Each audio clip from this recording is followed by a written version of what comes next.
BKSL kali ini mengiyakan rumor kerjasama dengan Danantara.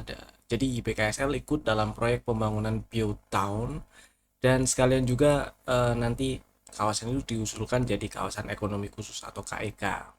Sebelumnya sih sempat beredar gosip juga ya antara kerjasama eh, beredar gosip kerjasama antara BKSL dengan Danantara tentang ini. Tapi waktu itu lewat keterbukaan informasinya BKSL nggak mengiyakan tapi juga nggak menyangkal, dan sekarang dia mengiyakan. Harusnya bagus dong ya, tapi gimana market ngeresponnya kita akan bahas, dan itu yang paling penting karena mau gimana pun market tetap yang paling benar. Kita akan bahas, jadi tonton sampai selesai.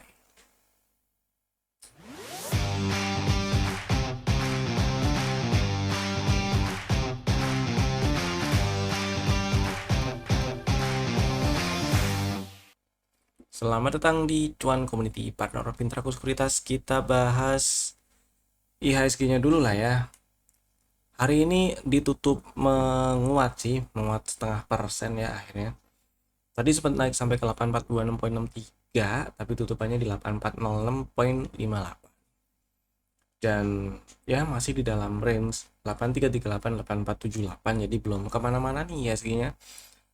Hampir 2 pekan lah ya. 1 2 3 4 5 6 7 ya. Hampir 2 pekan terakhir ini ya IHSG bergerak di dalam range yang cukup sempit ini. Ya mudah-mudahan ini jadi continuation. Sampai sekarang sih masih eh, probabilitasnya ya sih masih pola yang kebentuk ini ya masih jadi continuous. Jadi mudah-mudahan dalam waktu dekat IHSG lanjut ke atas. Tetap waspada karena tetap ada kemungkinan kalau IHSG-nya nembus ke bawah 8338 dan ngetes area 8200 sekian dulu gitulah ya. Jadi tetap stay safe buat yang lagi trading, terutama trading jangka pendek. Strategi-strategi exitnya tetap dipasang gitu ya, biar nggak telat jualan. Kemudian kita bahas saham-saham yang udah kasih cuan di hari ini. Ada beberapa saham yang mau saya bahas. Pertama ada ISAT. Ini saham dibahas atau di spill tadi tepatnya waktu live trade pagi ya. Kebelinya di 2080 2090, terus sempat naik ke 2150, ya lumayan lah, namanya juga fast trade ya. Tutupan di 2120, jadi harusnya masih ada floating profit buat yang mungkin masih ada barang. Mudah-mudahan sih udah pada jualan karena strateginya cuma buat fast trade ya. Buat yang masih ada barang, trailing stopnya di 2100 lah ya. Happy cuan Isak. Next ada ZYRX. Nah ini juga tadi di spill waktu live trade pagi sih seingat saya ya. Tadi kebelinya tuh di sekitar 185 area itulah, 185 186, dan ya sempat naik sampai ke 192, itu lumayan sekali. Ada berapa persen ke atas sana? 3%-an lah ya. Mudah-mudahan udah pada jualan, karena kalau belum dijual ya berarti sampai sekarang penutupan minus dong. Karena tadi strateginya cuma buat fast trade, dan di intraday ini kelihatan banget kalau 192 masih sangat mungkin kan jadi resisten, dan tadi direspon jadi resisten. Mudah-mudahan udah dijual ya. Tapi cuan si ZRX nya. Next NRCA. Nah kalau ini lumayan nih, tadi juga di spill waktu fast trade faster sih, live trade pagi sekitar jam setengah 10 lah, sebelum ya sekitar itulah setengah 10-an lah ya. Di spill ya kebelinya di 1185 1180 1185 lah. Kemudian sempat naik sampai ke atas ini nih, lumayan nih 1260. Nah tadi di 1250-an itu udah dikasih cuan sekitar 6%-an ya, jadi harusnya lumayan sih. Dari 1180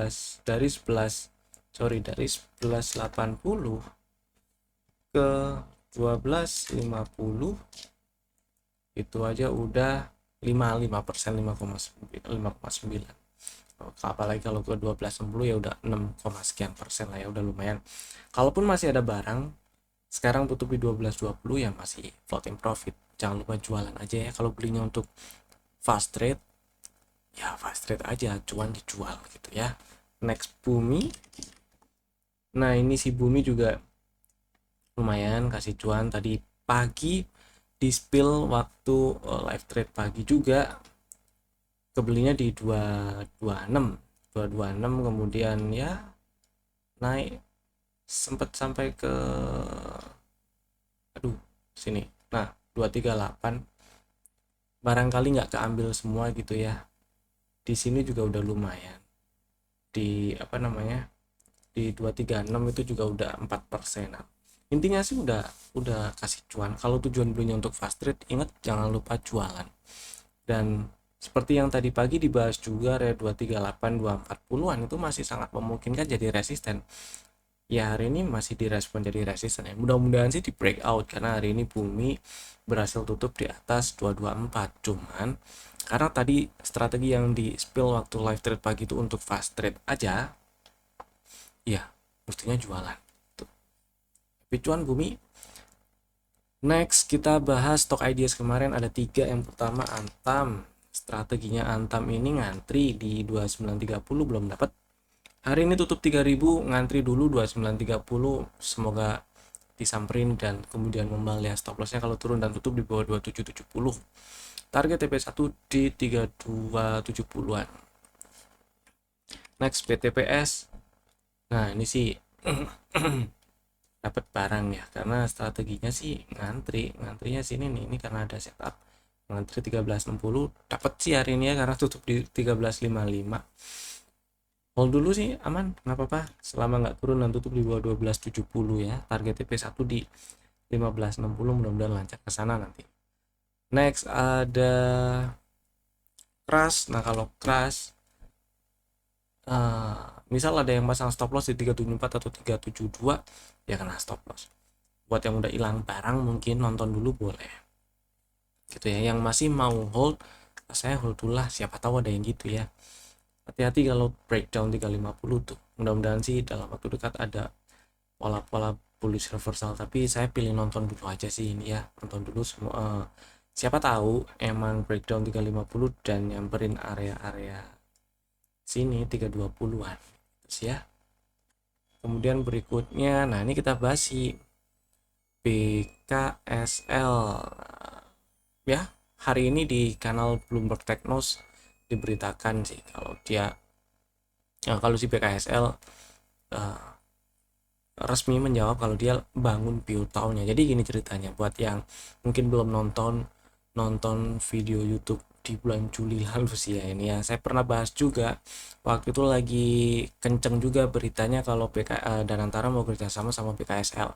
Minimal kan waktu itu pertimbangannya BKSL lahannya banyak nih, lahannya gede, land banknya gede, jadi masuk akal dong kalau ada cocokmologi pilih BKSL, apalagi kawasan itu kawasannya BKSL kawasan oke lah ya gitu ya. Kemudian ya di keterbukaan informasi yang dirilis tanggal 29 Juli 2025, BKSL menjawab di sini, bursa ngasih beberapa pertanyaan gitu ya. Dari 6 pertanyaan, seingat saya cuma poin nomor 5 yang jawabannya itu masih ada masih ada korelasi positifnya lah ya dengan gosip yang waktu itu beredar. Jadi bursa kan waktu itu nanyain kebenaran berita tersebut tuh, maksudnya berita kalau Danantara kerjasama sama BKSL dan seterusnya kayak gitu ya. Dijawabnya belum ada kesepahaman terkait hal tersebut, gitulah, ngambang jawabannya. Belum ada kesepahaman ya, nggak bilang enggak kok, nggak bilang gitu, belum ada kesepahaman aja. Nah ini terkait kasus status aktual dari kerjasama tersebut, dijawabnya belum ada, bukan jawab nggak ada tapi belum ada. Terus apakah sudah ada dokumen resmi seperti MOU atau sebelum atau lainnya gitulah ya?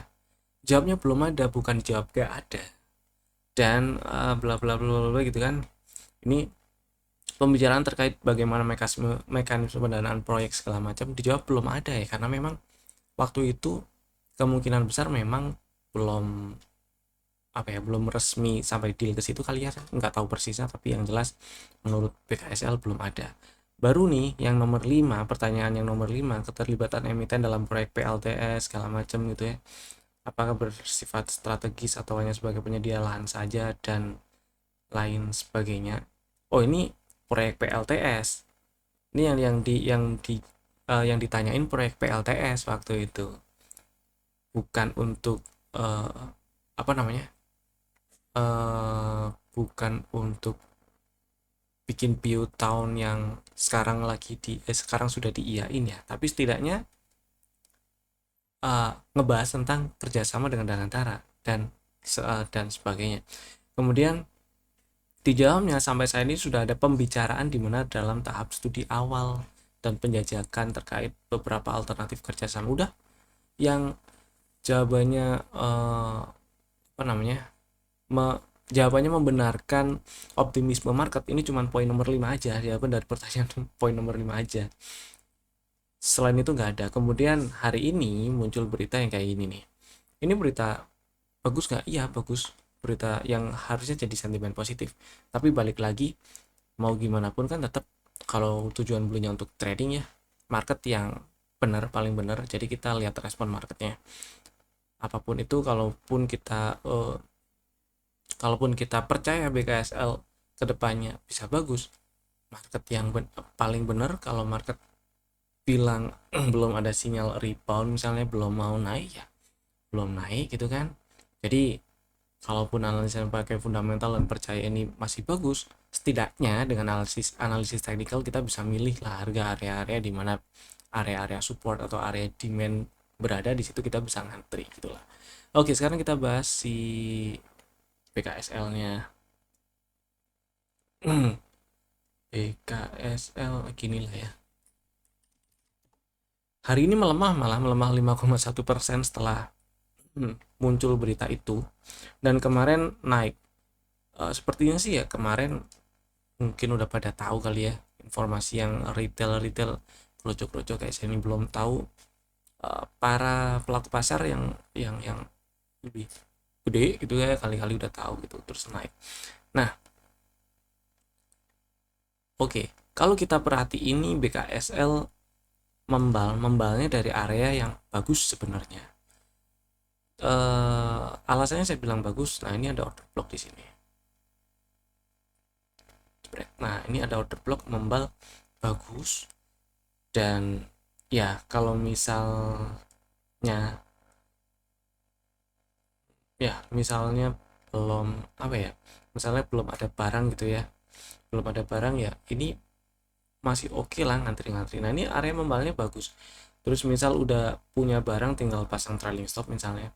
Terus yang belum ada barang, dengan kemarin tutup di 136 ini jadi satu setup baru yang bikin pola-pola bullish reversal, tapi area belinya ya agak bawah. Jadi siapa tahu ntar disamperin dulu di sekitar 123 gitu ya. Kalau range-nya ya 126 sebenarnya oke, tapi mudah-mudahan sih dijemput juga 123-nya.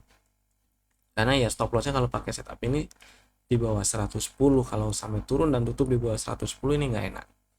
Ada peluang turun lebih dalam, ngetes area-area 103 100 bulat mungkin gitu ya. Batas paling bawahnya ya di 96, sampai breakdown 96 bubar jalan sih sepertinya ini ya. Sampai sekarang sementara ini masih oke, arahnya masih maksudnya anginnya sih masih oke-oke aja ya. Area kotak hijau ini area yang penting dipantau. Jadi misal belum ada barang dan pengen buy on weakness PKSL setelah beberapa pekan terakhir ini naik, itu coba tungguin di 120-an, 126 sampai 120 lah. Di situ mau langsung ngantri silakan dengan konsekuensi stop loss kalau turun dan tutup di bawah 110 ya. Atau mau nunggu sinyal reboundnya juga silahkan. Kalau ternyata ini di breakdown, hati-hati, nunggunya bisa di 100 bulat. Nunggu membal aja sih kalau gitu ya. Mudah-mudahan sih nggak di breakdown ini 110. Kurang lebih sih seperti itu PKSL ya. Kita perhatiin lagi besok. Kemarin naiknya tuh volumenya gede, hari ini merah, melemah 5,1%. Ya kalau volumenya kecil-kecil aja sih oke. Ini memang lebih kecil dari kemarin tapi gede. jauh lebih besar daripada rata-rata 20 hari ke belakang, bisa nggak dianggap kalau misalnya ada cocokologi nganggap hari ini adalah taking profit dari kenaikan sejak awal November sampai sekarang, ya itu nggak salah, itu masih masih tanda kutip masuk akal lah ya, karena ya hari ini volumenya lumayan gede, merah juga kan. Kita lihat besok aja lah FPSL. Mudah-mudahan buat yang pengen beli lagi cari barang disamperin tuh 120-an, 123 gitu ya, 126 lah paling enggak, kurang lebih kayak gitu. Sekarang kita lihat apa nih, saham yang di request di kolom komen ya. Ada beberapa saham yang di request, dan yang pertama ada AADI. Kok hilang? Ah, ini dia. AADI. Oke, AADI pertanyaannya kurang lebih kalau mau buy on weakness di mana gitu kan. Karena kemarin sempat turun ke bawah 8125. Memang setelah turun ke bawah 8125 ini ada peluang, ada kemungkinan terkoreksi lebih dalam. Karena itu pullback terakhir dari swing naik terakhir sejak low di Juli itu ya, sampai highest yang kebentuk sekarang inilah di November ini. Kemudian terkoreksi.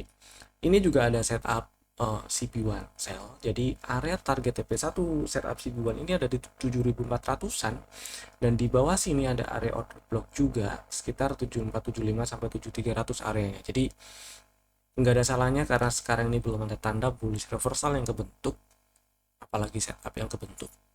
Ya nunggu di area 7400-an itu nggak apa-apa sih ya. Paling gitu dulu. Next ada Mark. Nah, ini dia. Mark ini pertanyaannya sih kurang lebih sama sih ya kalau pengen POW gitu. Oke, ini ada satu hal yang menarik dengan Mark itu naik ke atas 710, ada peluang naik lebih tinggi sebenarnya. Mudah-mudahan sih bisa ke 800-an ya. Dan kemarin naik ke atas 725 itu juga satu hal yang bagus. Satu hal yang bagus. Terus kok kemarin 2 hari yang lalu ya, sorry. Kemarin merah. Saya pikir hari ini itu bisa bisa tutup di 735 kayak minimal gitu ya, tapi ternyata tutupan sama-sama 730. Nah, kalau pengennya ngantri, coba incer area kotak hijau ini nih. Jadi range-nya sekitar 705 gitu ya, sekitar 705 atau ke 680 gitulah, area 700-an lah, 700 kecil ya, 700 gitulah, bulat itu nggak apa-apa lah biar gampang diingat 700. Ketika membal dari area itu mau dibeli silakan, kalau mau langsung antri ya sebenarnya nggak salah, tapi stop lossnya di bawah 655 aja, karena strukturnya ini pullback terakhirnya di sini di 655, jadi stop lossnya di 650, sedikit agak gede ya. Kalau misalnya beli di 700 terus stop loss di 650 gitu, 7%, 7,5 lah nanti kalau plus fee ya. Cuman itu skenario pertama nih. Cuma nanti besok kalau ternyata nembus ke atas 745, fraktal harusnya di situ tuh. Oh, belum sih. Fraktal di harus fraktal kalau intraday-nya udah di 740, nembus 740 lah kalau mau ditabrak dibeli gitu ya. Boleh setidaknya buat fast trade dulu. Jadi ini bisa buat bekal fast trade besok juga. Targetnya ya untuk pendek-pendek ke sini dulu lah. 7,5, 750, 755. Pendek sih ya. Mudah-mudahan sih bisa lebih tinggi ya. Ini ada area gap yang masih direspon jadi resisten kan. 800 ya. Targetnya emang 800. Target TP1 800, 810, 8 ya, 800, 810 itulah. Mudah-mudahan bisa nyampe sana ya. Dan mudah-mudahan menjawab. Sekarang kita bahas stok yang ada, saham yang ada di dalam saham yang ada di dalam list rekomendasi untuk besok tuh. Untuk tanggal 20 November 2025 hari Kamis. Kamis ya? Ya, Kamis. Ada 3 saham dulu, Bapak Ibu bisa masukin ke dalam watchlist jika belum ada. Saham pertama ada Bank Mandiri. Nah, si Bank Mandiri ini menarik. Kenapa menariknya? Karena 2 hari yang lalu tutup di atas highest close Oktober. Oke, kemudian ini memang masih inside Pak, tapi hari ini tutup di atas close 2 hari yang lalu. Jadi ada highest close baru di bulan November. Dan ya ini jadi satu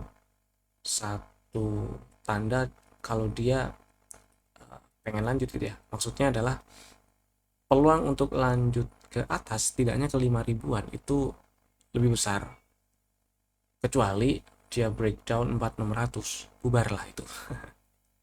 Itu ya kurang lebih. Jadi strateginya buat yang minat beli Bank Mandiri adalah ngantri aja dulu di 4820 gitu ya. Stop lossnya di 4600 dan targetnya area 5300. Nah ini kan ada area gap nih yang masih jadi resistennya, situ dulu boleh. Nah ini risk ratio nya juga masih 1:2, jadi masih oke lah. Next ada GPRA. Si GPRA sebenarnya kemarin sempat dibahas waktu live trade pagi tapi ya. Nah ini ada dua skenario yang saya tulis di dalam list rekomendasi. Itu skenario pertama, yaitu karena ini ada setup ya.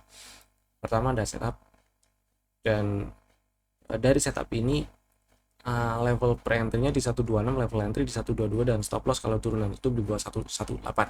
Jadi strateginya ngantri 126. Sebenarnya udah dijemput sih di tanggal berapa tuh, 11 kemarin. Dan satu lagi sebenarnya area belinya plus ini level pullback-nya di 131 juga boleh sebenarnya. Kalau mau ngantri di 3 level itu boleh, salah dua atau salah satu nggak apa-apa. Untuk memperkecil resiko di 126 juga boleh sih, nge-skip 131-nya juga nggak masalah untuk memperpendek resiko. Ini skenario pertama ya. Stop loss-nya di bawah 118 dan target TP1 di 114, target TP2 di 160. Range-nya target TP1 di 114 sampai 148. Mudah-mudahan sih bisa nyamperin 148-nya. Kemudian skenario kedua, ini hari ini memang candle-nya bikin lower high lower low, tapi pertama volumenya kecil, merah sih ya, melemah 0,7%, volumenya kecil. Shadow bawahnya panjang nih, shadow bawahnya panjang ya. Jadi kalau misalnya nggak nyamperin ke bawah 126, terus nyundul ke atas 139, atau kalau mau lebih firm lagi bolehlah nyundul ke atas 141, dibeli monggo. Stop lossnya ya di bawah 132 ya. Targetnya tetap sih, target TP1 range-nya 144 sampai 148, dan target TP2 di sekitar 160. Mudah-mudahan sih bisa lolos ke atas sono ke 160-an. Tapi yang perlu diwaspadai adalah area 150 ini. Ini masih sangat mungkin jadi resisten soalnya, gitu ya. Oke, saya berharap besok berhasil tutup di atas minimal 138 lah ya, kalau misalnya nggak jemput 126. Begitulah. Next, STAA nih.